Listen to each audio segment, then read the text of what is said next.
There are actors, and then there are legends. And in Hollywood's golden age, few names carry the weight, mystery, and magnetism of Humphrey Bogart, the man who transformed cynicism into poetry and harshness into art. Born in New York City on December 25, 1899, Humphrey DeForest Bogart grew up in privilege, the son of a surgeon and a magazine illustrator. But his early life was not very interesting. He was restless, rebellious, and unsure of his place in the world. After being expelled from school, he joined the U.S. Navy during World War I, a decision that gave him a sense of direction and purpose. Returning home after the war, Bogart fell into acting almost by accident. He began acting on stage, where his deep voice and sharp expressions attracted modest attention. But over the years, success eluded him. He was typecast as the boy next door, charming but unremarkable until one role changed everything. In 1936, Bogart played Duke Manty, a tough gangster, in The Petrified Forest.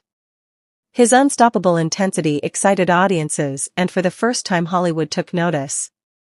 He wasn't tall, handsome, or classically heroic, but he was real. And that authenticity would become his trademark. The 1940s became his decade. He starred in classic series that redefined American cinema: High Sierra, 1941, The Maltese Falcon, 1941, and Casablanca, 1942. In Casablanca, as Rick Blaine, a cynical nightclub owner who hides a wounded heart, Bogart gave one of the greatest performances in film history. His lines became legendary: "I see you, boy." That film didn't just make him a star, it made him an icon.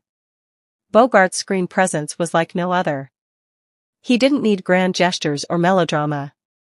With just a look, a pause, or a drag of a cigarette, he could convey a storm of emotion. He was tough, yes, but also vulnerable, a man who had seen a lot in life, yet dared to love. Behind the camera, Bogart's life was as complex as the characters he played. He was funny, outspoken, and fiercely independent, a man who stood up to studio bosses when others would have kept quiet.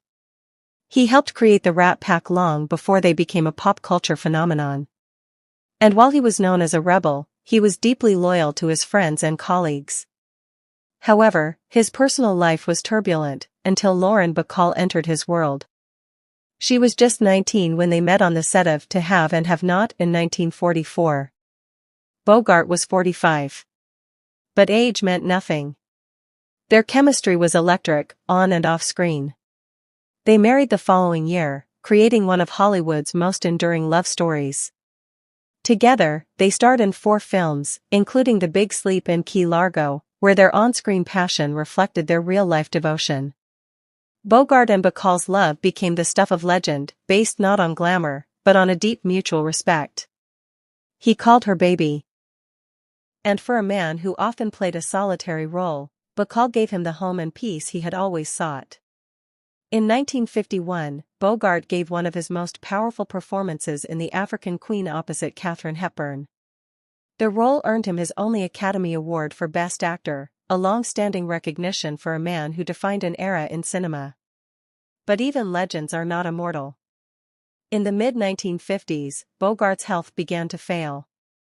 Years of smoking and drinking led to his diagnosis of esophageal cancer. He faced it with quiet courage, the same steadfast strength that had defined his life and career. On January 14, 1957, Humphrey Bogart died at the age of 57. At his funeral, Spencer Tracy read a simple message. He was a man of extraordinary strength, not of muscle, but of heart. Even decades later, Bogart's legacy remains unwavering. He lives on in smoky black and white frames, in quotes echoing throughout film history, and in every anti-hero who dares to stand alone and love.